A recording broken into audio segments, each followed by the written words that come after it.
Bonjour à tous et bienvenue dans cette vidéo où je vous présente le top 3 des nouveautés audibles pour cette fin d'année. Ça reste un choix personnel bien évidemment. Le but de cette vidéo c'est d'inciter les gens à se remettre à la lecture, vu la quantité d'infos et de vocabulaire enrichissant que contiennent les livres, que ça soit audible ou inaudible.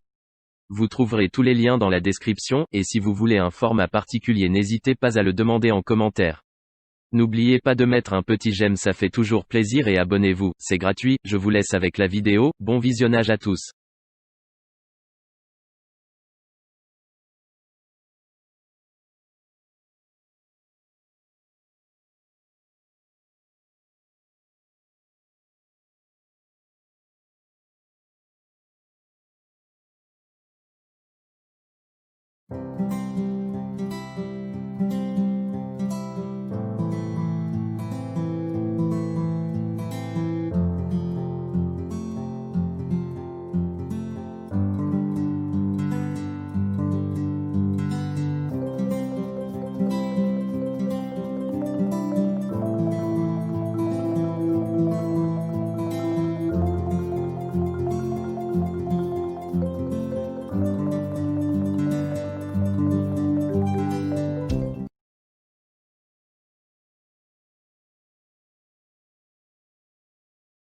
Chers auditeurs, nous vous invitons à rejoindre les milliers d'autres gens qui ont déjà changé leur vie à l'aide du livre audio de Simon Sinek, Commencez par pourquoi, comment les grands leaders nous inspirent à passer à l'action.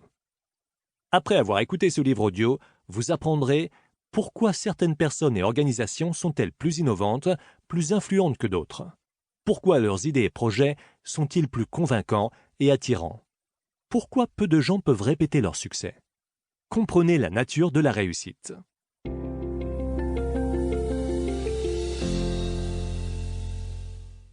Les créatures extraordinaires avaient des étoiles sur le ventre. Les créatures ordinaires n'en avaient pas. Ces étoiles n'étaient pas si grosses. En fait, elles étaient très petites. Vous auriez même pu penser qu'elles n'avaient aucune importance. Puis, rapidement, Sylvester McMonkey McBean a inventé une machine assez particulière. Et il a proclamé « Vous voulez des étoiles comme celles des créatures extraordinaires? Alors, mes amis, vous pouvez vous en procurer au coût de 3 $ chacune. » Dans l'histoire qu'il a créée en 1961, Dr Seuss nous présente 2 groupes de créatures, les Snitch. Certaines d'entre elles ont des étoiles sur le ventre et d'autres n'en ont pas. Celles qui n'en ont pas en veulent désespérément pour jouir du sentiment d'être intégrées aux autres. Elles sont prêtes à tout, même à payer plus cher, pour avoir l'impression de faire partie d'un groupe. Mais c'est seulement Sylvester McMonkey McBean, l'homme dont la machine met des étoiles sur le ventre, qui tire profit du désir d'intégration de ces créatures. Le Dr Seuss nous explique très bien ce désir. Les Snitch expriment parfaitement un besoin fondamental très humain, le sentiment d'appartenance. Ce besoin n'est pas rationnel, mais c'est une constante qui se retrouve chez tous les peuples de toutes les cultures. C'est ce sentiment que nous ressentons lorsque les gens autour de nous partagent nos valeurs et nos croyances. Lorsque nous sentons que nous appartenons à un groupe, nous avons l'impression d'être connectés les uns aux autres et en sécurité. En tant qu'êtres humains, nous voulons ardemment appartenir à un groupe et nous cherchons à y parvenir. Il arrive parfois que notre sentiment d'appartenance soit fortuit. Nous ne sommes pas amis avec toutes les personnes de notre ville natale, mais si vous voyagez un peu partout à travers l'État, il se peut que vous rencontriez quelqu'un qui habite dans la même ville que vous et qu'instantanément, vous vous trouviez des atomes crochus. Vous n'êtes pas amis avec toutes les personnes de l'État d'où vous venez, mais en voyageant plus loin dans le pays, il se peut qu'un lien particulier se tisse avec une personne qui vient du même endroit que vous. Éloignez-vous de votre ville et vous nouerez rapidement des liens avec d'autres Américains que vous rencontrerez. Je me souviens d'un voyage que j'ai fait en Australie. Un jour que j'étais dans un autocar, j'ai entendu quelqu'un parler avec l'accent américain. Je me suis tourné vers lui et tout de suite je lui ai adressé la parole. J'ai immédiatement senti qu'un lien s'établissait entre nous. Nous pouvions parler la même langue, comprendre le même jargon. Pendant ce court moment, étant donné que j'étais un étranger dans une ville inconnue, j'ai été animé d'un sentiment d'appartenance et j'ai tout de suite été enclin à faire davantage confiance à cet autre étranger qu'à tous les autres passagers. En fait, plus tard, nous avons passé du temps ensemble. Peu importe où nous allons, nous faisons confiance à ceux qui possèdent les mêmes valeurs et les mêmes croyances que nous. Notre désir de ressentir ce sentiment d'appartenance est si puissant que nous sommes prêts à tout faire, à agir de façon irrationnelle et souvent à dépenser de l'argent pour l'éprouver. Tout comme les snitchs, nous voulons nous retrouver avec des gens et des groupes qui nous ressemblent et qui partagent nos croyances. Lorsque les entreprises parlent de ce qu'elles font et à quel point leurs produits sont à la fine pointe, elles peuvent présenter un attrait. Mais elles ne représentent pas nécessairement une valeur à laquelle nous voulons adhérer. Mais lorsque l'une d'elles communique clairement son pourquoi, ce en quoi elle croit, et que nous croyons aux mêmes valeurs, alors nous allons tout faire pour inclure ces marques ou ces produits dans nos vies. Ce n'est pas parce qu'ils sont meilleurs, mais parce qu'ils deviennent des points de repère ou des symboles des valeurs et des croyances qui nous sont précieuses. Ces marques et ces produits alimentent notre sentiment d'appartenance et nous ressentons des affinités avec les personnes qui achètent les mêmes choses que nous. Les clubs de fans, souvent commencés par les clients, se forment sans l'aide de la société elle-même. Ces gens forment des communautés qui se réunissent ou échangent en ligne, non seulement pour partager avec les autres leur appréciation d'un produit, mais aussi pour se retrouver en compagnie d'individus comme eux. Leurs décisions n'ont rien à voir avec l'entreprise ou ses produits, elles concernent les personnes en tant que telles.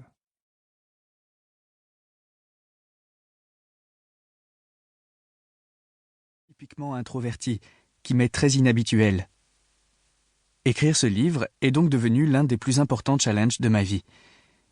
Il a nécessité que je déploie toutes mes forces et toutes les armes anti-procrastination. Puisque vous tenez ce livre entre vos mains, c'est que j'ai réussi. J'espère que vous aurez plaisir à le lire et je ne doute pas qu'il vous permettra de lutter efficacement contre la procrastination. Introduction. Qu'est-ce que la procrastination et pourquoi la combattre? Procrastinus, du latin qui appartient à demain. Procrastination, tendance pathologique à repousser les tâches et les obligations.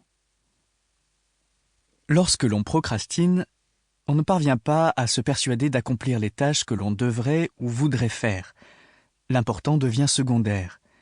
Nous regardons des séries télé, nous arrosons les plantes au bureau, nous jouons avec notre ordinateur, nous passons des heures entières sur les réseaux sociaux, nous grignotons même si nous n'avons pas faim, nous faisons le ménage en boucle, nous errons sans but précis sur notre lieu de travail ou fixons simplement le mur. Plus tard, rongés par les remords et la frustration, nous éprouvons un sentiment d'impuissance qui conduit à son tour à ne rien faire. Attention, la procrastination n'est pas de la paresse à proprement parler. Le paresseux ne veut rien faire et se satisfait de cet état. Le procrastinateur, au contraire, souhaiterait faire quelque chose, mais ne réussit pas à s'y contraindre. On ne peut pas non plus considérer la procrastination comme du repos. Quand on se repose, on fait le plein d'une énergie nouvelle, alors qu'au contraire, nous perdons cette énergie au cours de la procrastination. Et moins nous disposons d'énergie, plus il y a de chances que nous repoussions ce que nous devons faire à plus tard et qu'à nouveau, nous ne fassions rien. Nombreux également sont les gens qui ont tendance à vouloir tout faire au dernier moment. Ils justifient souvent cela par le fait qu'ils travaillent plus efficacement sous pression. L'inverse est vrai. Reporter les tâches à réaliser constitue un terreau fertile pour le stress, la culpabilité et l'inefficacité. Le proverbe « Ne remets pas à demain ce que tu peux faire le jour même » prend ici tout son sens. Une brève histoire de la procrastination. Les gens souffrent de procrastination depuis la nuit des temps. Le poète grec Hésiode évoquait déjà ce problème dans « Les travaux et les jours ». Ne remettez rien ni au lendemain, ni au surlendemain. Qui néglige sa besogne n'emplit pas sa grange.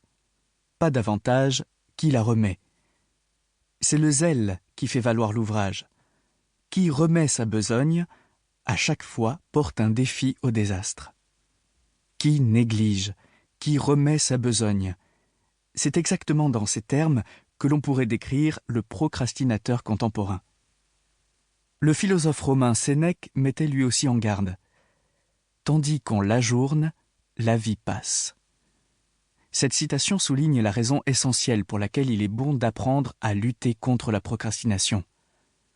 La procrastination est l'un des principaux obstacles qui nous empêchent de profiter pleinement de notre vie.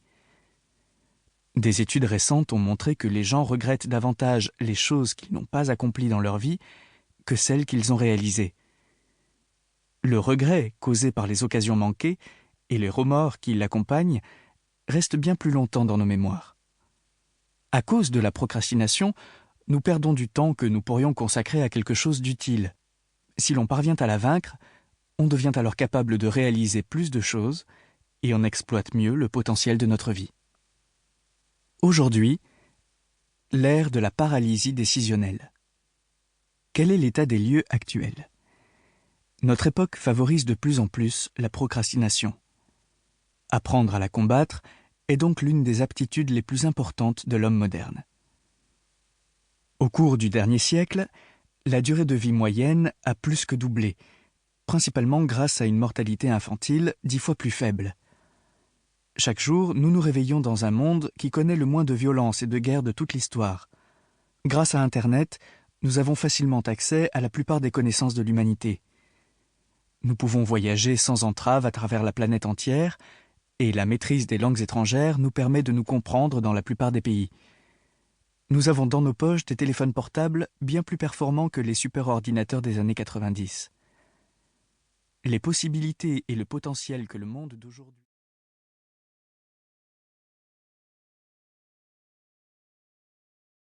Je suis le ravisseur. Que comptez-vous faire ? J'ai connu un bref moment de panique, mais c'était prévisible.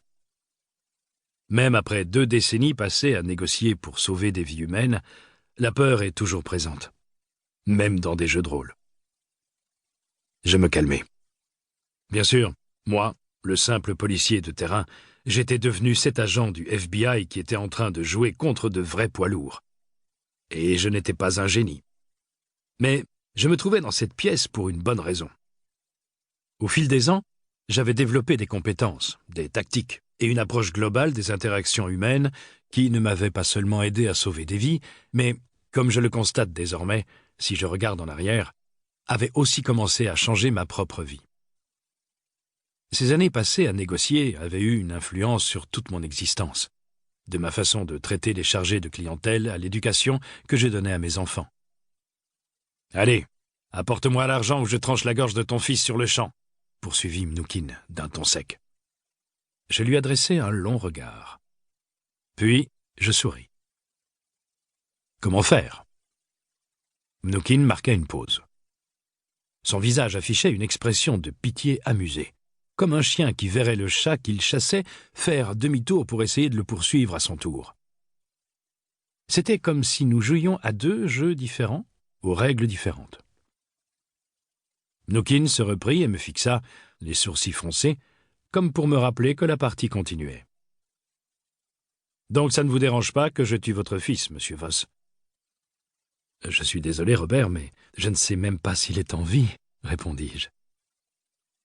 J'utilisai une formule d'excuse et son prénom, introduisant un ton chaleureux dans la conversation afin de compliquer ses manœuvres d'intimidation. « Je suis vraiment désolé, » répétai-je. « Mais comment pourrais-je vous apporter de l'argent, surtout $1 million, alors que je ne sais même pas s'il est en vie ?» Qu'un homme aussi brillant soit ébranlé par de telles inepties, ça valait vraiment le coup d'œil. Mais en vérité, mon discours était tout sauf idiot. J'avais recours à ce qui était devenu l'un des outils de négociation les plus puissants du FBI, la question ouverte. Après quelques années passées à faire évoluer cette tactique pour le secteur privé dans le cadre de mon cabinet de conseil, le Black Swan Group, nous l'appelons désormais la tactique des questions calibrées. Des demandes auxquelles l'autre partie peut répondre, mais qui n'ont pas de réponse déterminée. Cela vous fait gagner du temps. Cela donne à votre interlocuteur l'illusion du contrôle. Après tout, c'est lui qui possède les réponses et le pouvoir, sans jamais soupçonner les limites que lui imposent ces questions. Comme on pouvait s'y attendre, Mnoukin commença à bredouiller, parce que le cadre de la conversation avait dévié. Désormais, Il ne s'agissait plus de savoir comment j'allais répondre à la menace sur la vie de mon fils, mais de déterminer comment le professeur pouvait gérer les problèmes logistiques impliqués par la recherche d'argent. Comment il pouvait résoudre mes problèmes? En réponse à chaque menace et à chaque exigence qu'il formulait, je continuais à lui demander comment j'étais censé le payer et comment je pouvais être sûr que mon fils était en vie. Au bout de quelques minutes, Gabriella intervint. « Ne le laisse pas jouer à ça avec toi, » dit-elle à Mnoukin. « Ok, alors maintenant c'est toi qui essaies, » dit-il, jetant l'éponge. Bloom fonça. Elle avait été endurcie par ses années passées au Moyen-Orient. Mais elle pratiquait quand même la tactique du bulldozer. Et tout ce qu'elle obtint en retour, ce furent encore et toujours les mêmes questions. Mnoukin revint dans la conversation, mais n'en tira rien non plus. Il rougit. La frustration se lisait sur son visage. Je devinais que l'irritation l'empêchait de penser clairement. « Ok, Bob, on va s'arrêter là, » lui dis-je, le tirant d'affaire. Il acquiesça. Mon fils était sauvé. « Bien, dit-il, je suppose que le FBI pourrait avoir quelque chose à nous enseigner. » Je n'avais pas simplement tenu bon face à deux des principales figures de Harvard. J'avais affronté les meilleurs parmi les meilleurs, et j'avais gagné. S'agissait-il d'un simple coup de chance? Depuis plus de 3 décennies, Harvard avait été l'épicentre mondial de la théorie et de la pratique de la négociation. Moi, tout ce que je savais des techniques que l'on utilisait au sein du FBI, c'est qu'elles fonctionnaient. Au cours de mes 20 années au bureau, nous avions conçu un système qui nous avait permis de résoudre presque tous les cas de kidnapping.